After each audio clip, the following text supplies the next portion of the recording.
పీజీలో ఉంటూనే నేను 4 మంత్స్లో 8 కేజెస్ గెయిన్ చేశాను. ఎస్, మీరు అనేది కరెక్టే. నేను లీన్ బల్కింగ్ స్టార్ట్ చేసి 4 మంత్స్ అవుతుంది.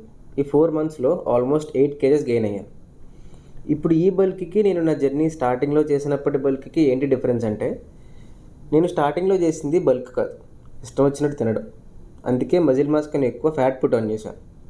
ప్రాపర్ అమౌంట్ ఆఫ్ ప్రోటీన్ తీసుకునేవాడిని కాదు, క్యాలరీస్ ట్రాక్ చేసుకునేవాడిని కాదు, ఎక్కువ జంక్ తినేవాడిని అండ్ కార్డియో కూడా చేసేవాడిని కాదు. సో అందుకే మజిల్ మాస్ కన్నా ఎక్కువ ఫ్యాటే పుట్ ఆన్ అయింది.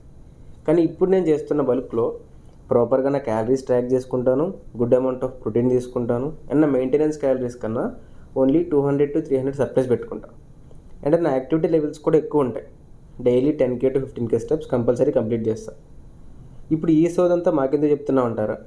ఏదర్ అది weight loss or weight gain, మీరు కూడా మీ క్యాలరీస్ అనేవి ట్రాక్ చేసుకోండి అండ్ యాక్టివిటీ లెవెల్స్ కూడా ఎక్కువ పెట్టుకోండి. అప్పుడు మీరు అనుకున్న గోల్కి మీరు కరెక్ట్గా రీచ్ అవుతారు.